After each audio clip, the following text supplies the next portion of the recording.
YouTube, welcome back to the channel. This is Mr. Gibson Guy, and I'm bringing you a new photography video today.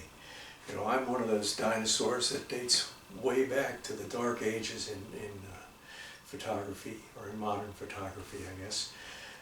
And my specialty is in what now would be referred to as classic analog photography, manual focus edition, and that means film cameras, dating back to the golden age of photography in the 70s and 80s when things were really taking off. And I want to mention that it's something which is relevant today for a couple different reasons. One is that it was something that was very popular and kind of has evolved over the last 50 years into something that is very different. When you look at modern digital photography and film photography, there's a lot of difference. And because this had been so popular, and because these manufacturers made really robust and well-designed cameras, they still have a lot of this stuff around, and it has reached the age where it starts to become valuable again. If you look at values, you'll see some very weird things. This Nikon that I have right here, I bought that in the mid-1980s, and the body, just the body itself, for $400, and it was used, and it was like brand new. It was great shape. And I've watched over the years the resale value of these things. It went down to like $100 a few years back. And now, I was just checking just the other day, and this camera now, the camera body, sells for more than I paid for it in the mid-1980s, because the values have gone up. Now, other cameras, values hasn't necessarily gone up, but from certain cameras, but anything that says Nikon on it, of course, is going to be very expensive. Something that says Canon on it is probably going to be kind of expensive, but not necessarily so. But I want to kind of give you some insights that you can use when if you're thinking about doing this, because to be honest with you, how do I say it? I've been involved in photography all those years, and there's been a number of times when I've made some pretty decent money buying cameras and turn around and selling cameras. And I mean, some stuff I would buy at pawn shops and ship off the box to KEH, and they would send me back a check a few days later, and look at that, I put in $35 and I made $400. Not bad. And I can kind of give you some pointers onto what to look for, and what can be valuable and what might not be. You know, anybody can say, oh, Nikon, Nikkor, buy that. Yeah, find a deal on that. But we're going to take a look at several different things here. On my shelf here, on my curio cabinet, at level 5 is Olympus cameras. I have 2 OM1s and an OM2 right now. I think that in the next couple of days there's probably going to be another OM2 that's going to be joining them.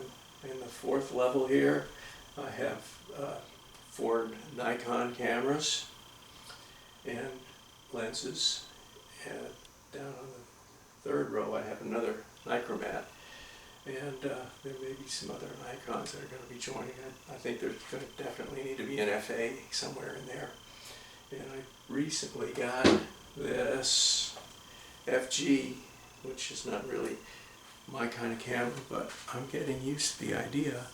It actually is a pretty cool camera. You can get a good view of it because it's all black here, but this is a programmed camera. I don't really like the plastic ones, but this thing is in perfect condition.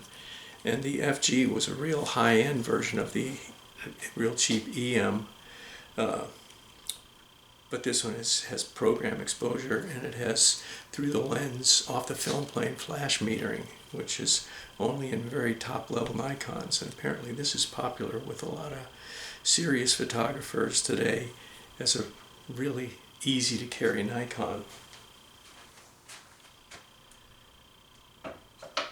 Those were selling for 20 or 30 bucks, and all of a sudden they jumped up to over 100.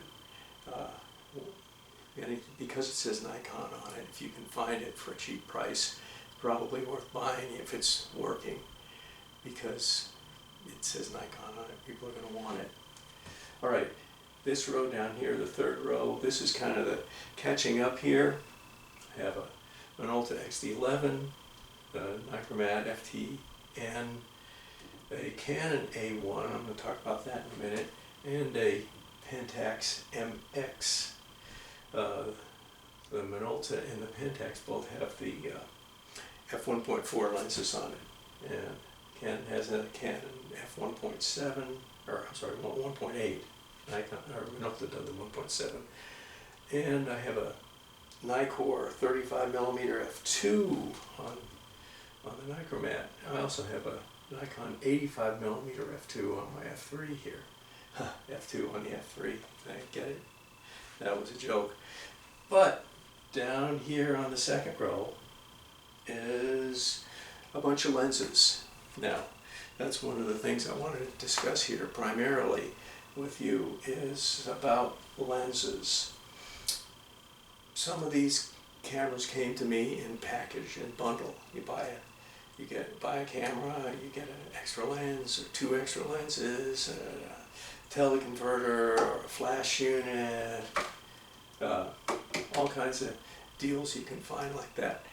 Many of them are bad deals. Some of them are decent deals, and some of them are great deals. You will come across some things that is really wonderful. Now I want to talk about a couple of these as examples. This, maybe I shouldn't be using all black cameras for this. See what it shows on the monitor. But this is the Canon A1, and I bought this as a one camera, two lens deal. And I got it from what I've been buying from recently is a Goodwill Finds, goodwillfinds.com, and they have a lot of stuff available. And I found this. I was always interested in the A1, and they had a really good deal on it with two lenses. This one is sitting on a motor drive MA. I added that separately since I got the camera, so it didn't come with the motor drive, but the lenses in the camera did. The 50mm that it came with looked pretty suspect just in the pictures of it, but I thought, all right, well, I'll get it, because the camera was supposedly checked out and working fine, and everything works on the camera. The camera works great, and the other lens that came with it was fine. I'll talk about that in a minute, but the 50 that came with it is a bunch of pieces now. It looked like somebody took a hammer and put it back together. It was a mess. So I went back on Goodwill Finds, and I found another 50mm f1.8 that was not in bad shape. It's in fine shape, and everything works on it. It's 25 bucks. And so I considered that not a bad deal. I'm not going to worry about the lens. I saw that it was messed up, and I bought the package anyway. And the reason for that was that along with the messed up 50mm, this also included the Canon, what's this? The Canon 100mm f4, 100mm f4, Canon branded FD lens, macro lens or macro lens. So I got this. It looks like it's a 150 zoom or something, but it's not. It's a 100. It's a fixed focal length. So this lens was probably worth the $80 that I paid for the whole outfit, and then got the busted lens and the Canon A1 just as a bonus for free. So when you get these deals offered to you, if it comes with manufacturer's lens, a Minolta Rocore or a Nikon Nikkor or a Canon FD, whichever camera it is, if it comes with one of the original manufacturer's lenses or several of them, think real seriously about the deal, because you can find a lot of these lenses, and any of the lenses that are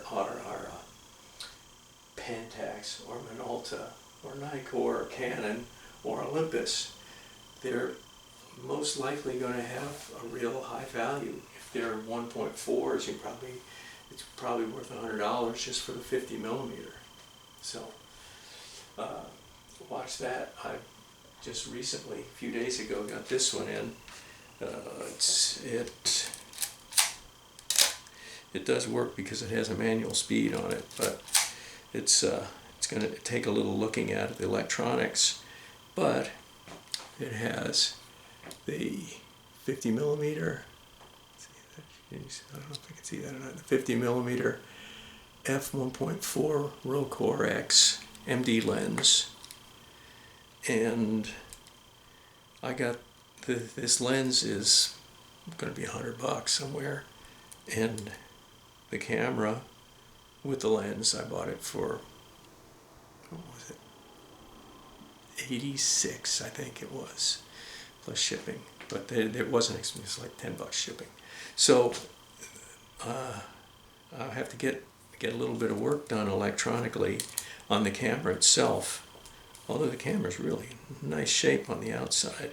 But that gets to be worthwhile, because I paid less than the value of the lens for the whole thing. Now,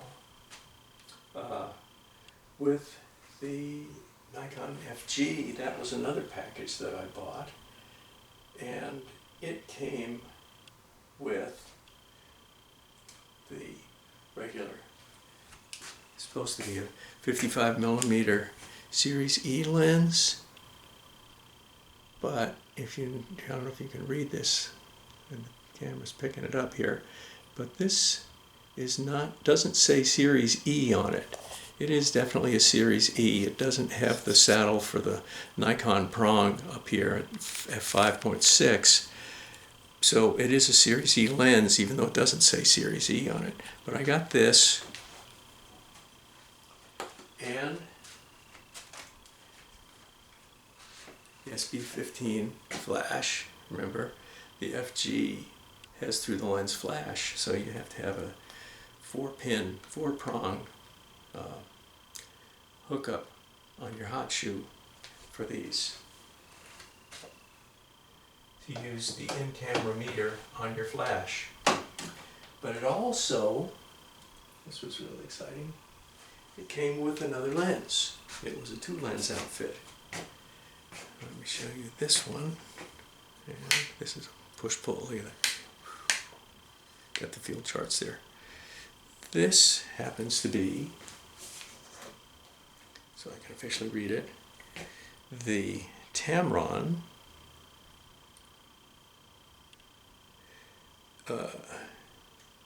80 to 210mm f3.8.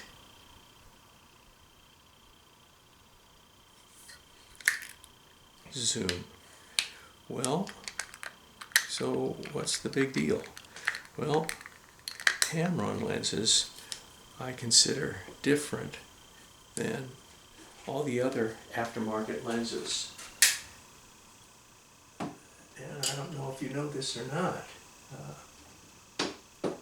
here is this lens came with this OM1. Yeah, this OM1. This is a Canon, and it is a 100 to 200 zoom. No, it's 80 to 200 zoom. I don't know where it's missing it on there.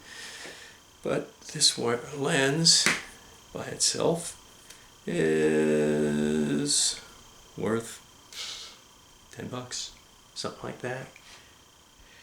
It's got an OM mount on it, so it works on OM cameras, nothing else.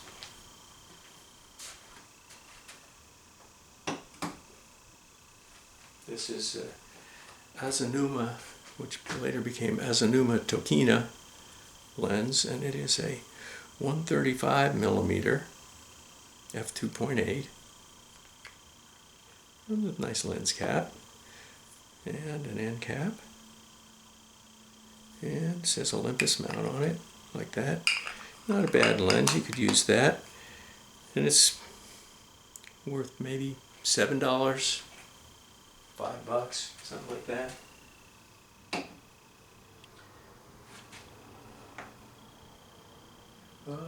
Here I have Suicos on both of the outside ones, but this front one, this one came with a J.C. Penney 28mm f2.8 lens, and this lens is worth, I don't know, I'll make it up, $3.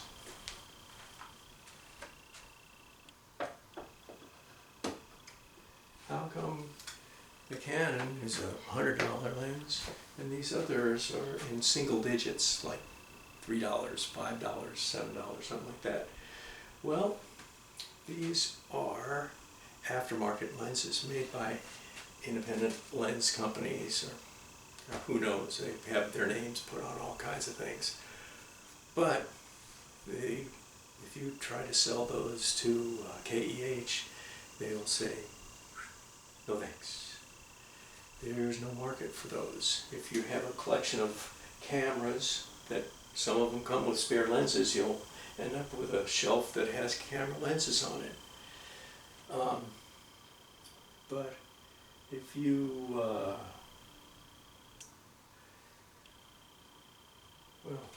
if you remember, I mentioned that with this camera, I got that Tamron lens, and with this Olympus up here, I got this Tamron lens.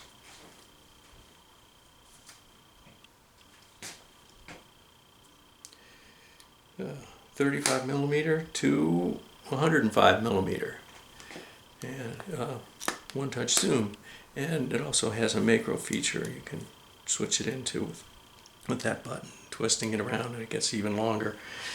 But this lens is not worth $10. This lens is probably worth $50 or $60. The other one that I showed you, same thing. And I have another right here. This is a whole different level of photography here. This is a Tamron lens. This is a 300mm f2.8, and it's got a great big huge front element like this. These lenses back in the days when this is what we were buying, you know, in the days of real photography, of film photography, this was the lens. You were a real serious photographer. And this lens back in those days went new for around $1,200 to $1,500 new. $1,500. And there was several other kinds that were made by aftermarkets. Also, the Sigma, they made a pretty good 300mm f2.8, and Tokina came along with a 300mm 2.8. They that Asanuma and I think that the 135, they're Tokina lenses that they're not worth anything, but they did come up with some premium lenses. I owned a Tokina years ago, Tokina 80-200 f2.8 when they came out with it for my Minolta cameras. And then when I left Minolta and went over to Nikon, I sold all my Minolta gear, so I didn't have it. But those were good, but they only worked for one manufacturer. But the Tamron has what's called the Tamron Adaptall 2 mount. And you can see here, this one has the saddle for the indexing pin, like there. And so this is a Nikon mount, but all the Tamron lenses have what's called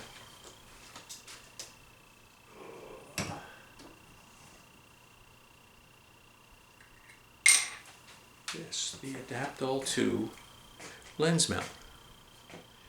And it's got a little turquoise dot on it somewhere. These, yeah, right over here, a little turquoise dot on it. And you line it up with the turquoise dot on the lens itself and you lock this on. This happens to be the OM mount. I have 2 OM mounts and I have 2 Nikon mounts. And you can get these for like $7, $12, something like that, usually. And they go on your Tamron lens and it adapts it to whatever brand of camera you have the adapter for. I have Olympus and Nikon right now.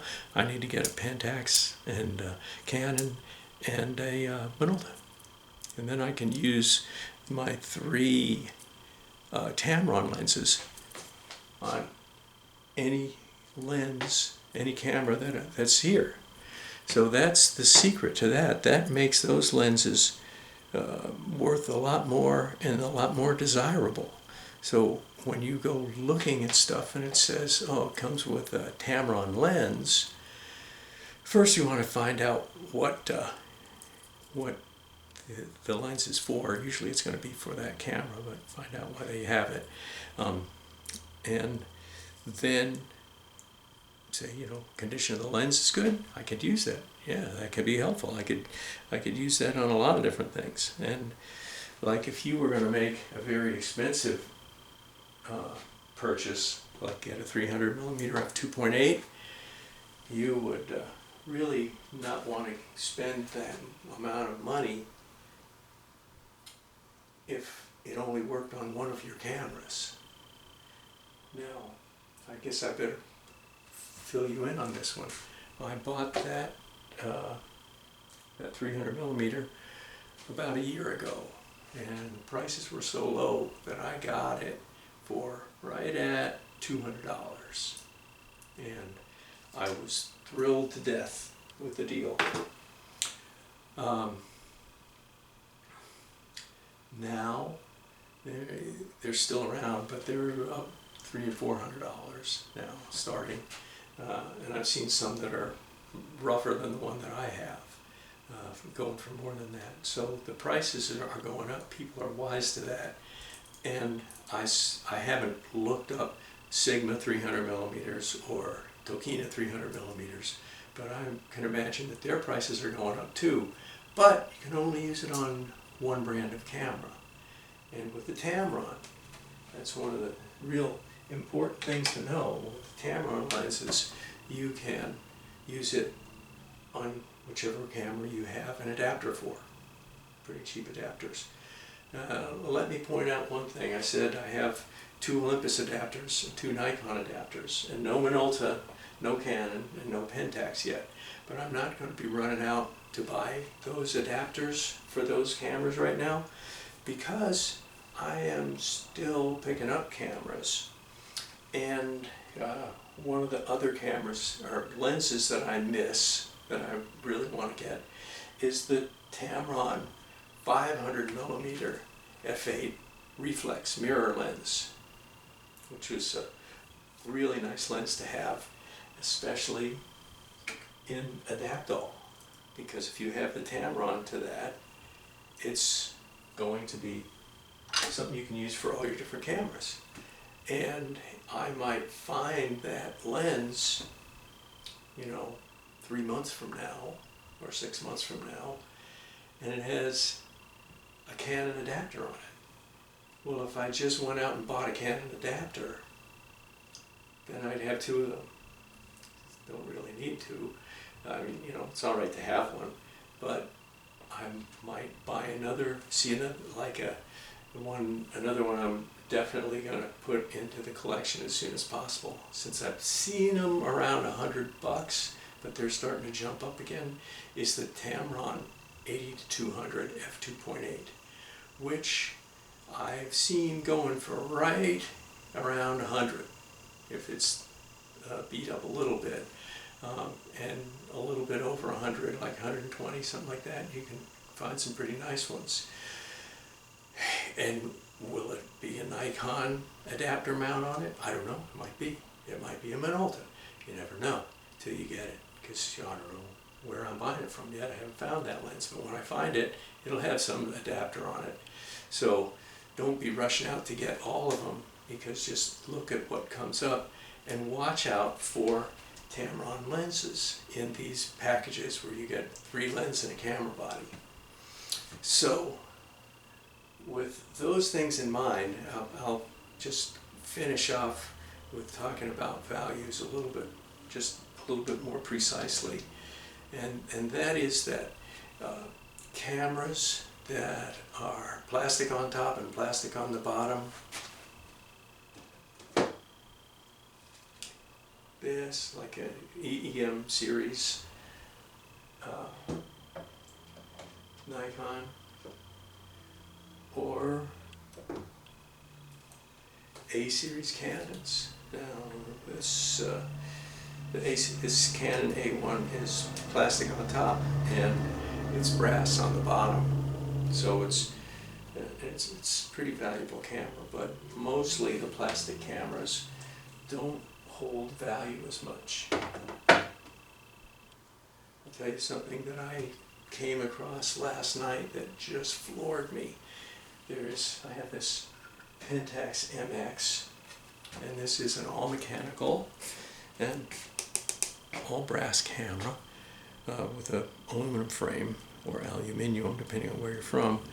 But this nice little camera here had a stablemate which was similar to it.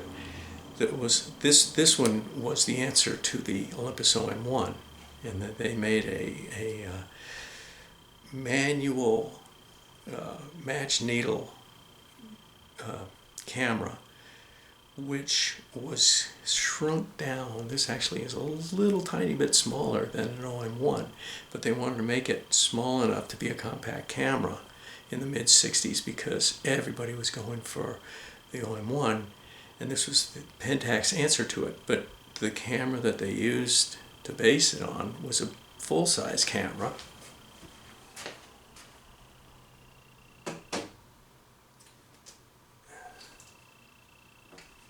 Like the size of the Nikon. You can see here, there's differences in sizes here.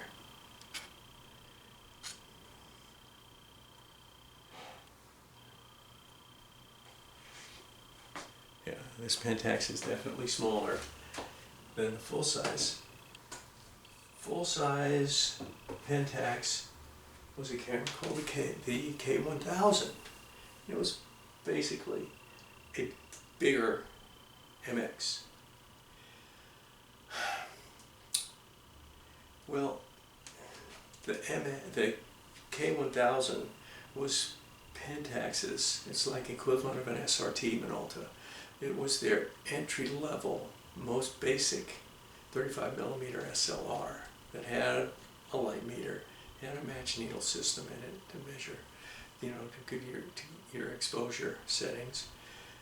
And it was cheap.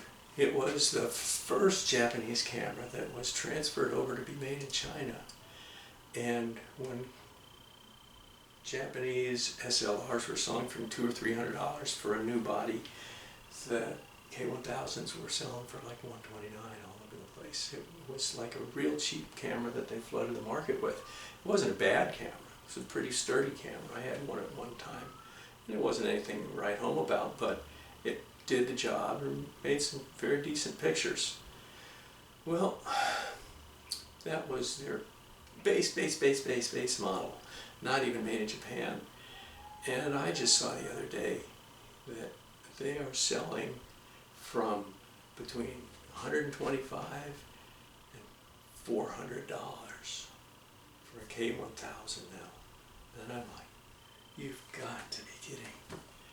That is the price that my F3 body was.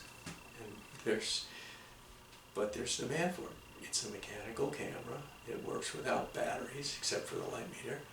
And it's all metal. It's not plastic. So that's something to think about. Mechanical cameras, metal cameras, not plastic, and not highly automated cameras. I mean, the A1 is a very automated camera, just like the FG is. The Nikon F3 or the Nikon F2 before it is not a very complex camera. It does some complex things, but it's kept pretty basic to just what you do for picture taking. And that's why these things have never been worthless and why they're always going up in price and value. So you may find that you enjoy buying some cameras.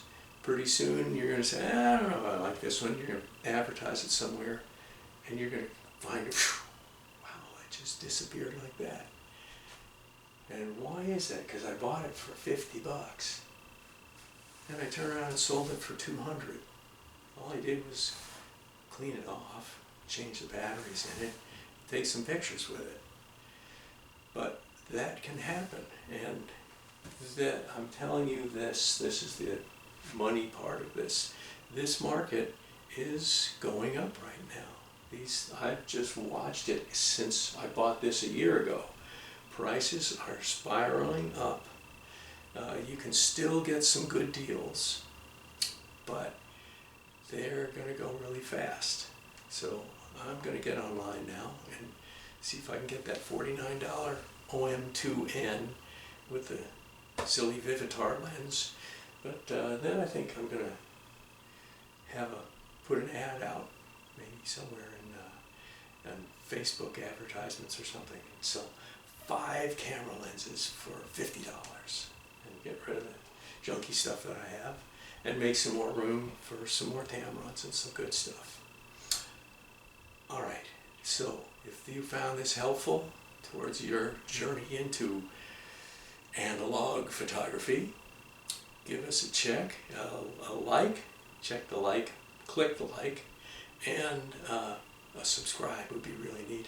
I'm getting up near 1,000 subscribers here, and I could really use your subscription. It doesn't cost you anything. Just hit the subscribe button and they'll notify you of our next video. Maybe it'll be about a Tamron 500mm f8 lens in Minolta mount. We'll see. Thanks for watching. This is Mr. Gibson Guy out.